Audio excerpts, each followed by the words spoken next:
पंजाब एक समय पर भारत का नंबर 1 राज्य था। वहीं पंजाब आज कर्जे में डूब रहा है। आज पंजाब के किसान के ऊपर उसकी आय का 8 गुना कर चढ़ा हुआ है। एक ऐसा राज्य जहां के लोग इतने सालों से इंडियन आर्मी में सर्व करते आए हैं, वहां का यूथ आज नशे में डूबा पड़ा है।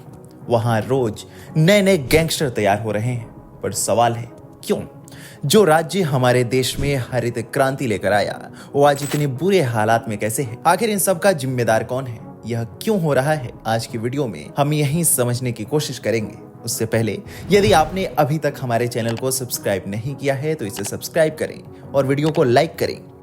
पंजाब में फ्री की घोषणा करके आम आदमी पार्टी सरकार में तो आ गई और कई फ्री की योजनाएं लागू भी कर दिया, लेकिन आपको जानकर आश्चर्य होगा कि पंजाब अपने सबसे बुरे दौर से गुजर रहा है। पूर्ववर्ती सरकारों ने भी पंजाब को खोखला कर रखा है और मौजूदा सरकार भी वही कर रही है। साल 2022 तक पंजाब के ऊपर 3,12,758 करोड़ रुपए का कर्ज था। आरबीआई के अनुसार यह नंबर पंजाब की जीडीपी का 50% से ज्यादा है। यहाँ तक कि कर्ज की रकम साल 2022-23 में जो पंजाब की आय हुई उससे 4 गुना ज्यादा है।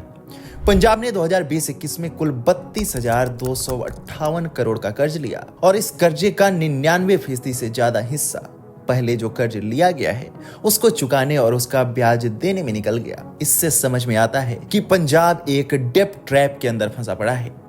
डेब्ट ट्रैप ऐसी स्थिति को कहते हैं जिसमें नया कर्ज लेकर पुराना कर्ज चुकाया जाता है और ऐसे ही चलता रहता है। इस स्थिति से निकल पाना बहुत मुश्किल होता है। इतने बड़े कर्ज की बात आती है तो किसी देश या राज्य द्वारा वर्ल्ड बैंक या IMF से लोन लिया जाता है और राज्य अपनी आय जैसे टैक्स और अन्य जगहों से पैसे कमाकर उस लोन को चुकाते हैं। पर जब कोई राज्य अपनी जनता को चीजें सब्सिडी और फ्री में देता है, ऐसे में आय कम और खर्चे बढ़ जाते हैं, जिससे किसी भी राज्य में जिन चीजों में पैसे लगने चाहिए वहां नहीं लगते, जैसे शिक्षा, दवाइयां, आधारभूत संरचनाएं। इस कारण उस राज्य के विकास में कमी आती है। कोई भी राज्य या देश जब कर्जे में डूबता है तो उसका कारण वहां की रूलिंग पार्टी के साथ साथ वो सभी पार्टियां होती हैं जिन्होंने आज तक वहां शासन किया है। 2022 में पंजाब में चुनाव हुए। उस चुनाव में नशा, बेरोजगारी के साथ डेब्ट ट्रैप के बारे में भी बात की गई, उससे निपटने की बातें की गई, लेकिन साथ ही फ्री का उद्घोष भी किया गया। पर सत्ता में आते ही आम आदमी पार्टी ने भी पंजाब में आय बढ़ाने की जगह लोगों को चीजें फ्री में देना शुरू कर दिया और पंजाब को कर्ज से उबारने के लिए कुछ खास नहीं किया। मशहूर अर्थशास्त्री अरिजीत सिंह गुमान का मानना है कि पंजाब की यह हालत यहाँ की लगातार धीमी विकास दर की वजह से हुई है। पिछले 40 साल से पंजाब के विकास की दर काफी धीमी है। इसके विभिन्न कारण हो सकते हैं।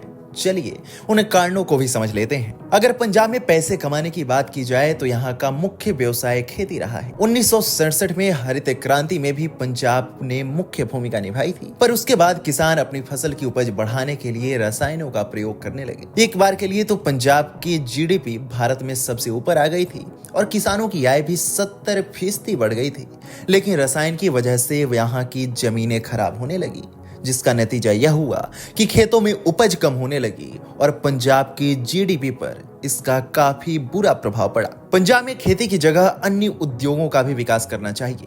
ऐसा नहीं है कि यहाँ अन्य उद्योग नहीं है। मोहाली में कई IT कंपनियां हैं, पर लोग सोचते हैं कि वहां जाने से अच्छा खेती कर लेंगे। लेकिन पंजाब में हर उद्योग का ये हाल नहीं है। एक उद्योग है जो पूरे पंजाब में जोरों से चल रहा है, वह है नशे का व्यापार। नशे के क्षेत्र में यह राज्य काफी आगे निकल चुका है और यहाँ के ज्यादातर यूथ इसके शिकार होते हैं। तीसरा कारण है पंजाब की शिक्षा। पंजाब में करीब 3 लाख बच्चे हैं, पर उनके लिए कॉलेजों की संख्या सिर्फ 47 है। उन कॉलेजों में भी स्थायी अध्यापकों की नियुक्ति आखिरी बार 1996 में हुई थी। उसके बाद अस्थायी अध्यापकों से ही कॉलेज चल रहे हैं। ऐसे में यहाँ का यूथ पंजाब छोड़कर क्यों नहीं जाएगा और कहां से बढ़ेगी पंजाब की जीडीपी? आज हमने पंजाब की डूबती जीडीपी के बारे में बात की, पर इसे ठीक कैसे किया जाए यह जानना भी जरूरी है। जब किसी राज्य की सालाना आय का 40% वहां के लोन के ब्याज में जा रहे हैं तो वहां तुरंत कुछ करने की जरूरत होती है।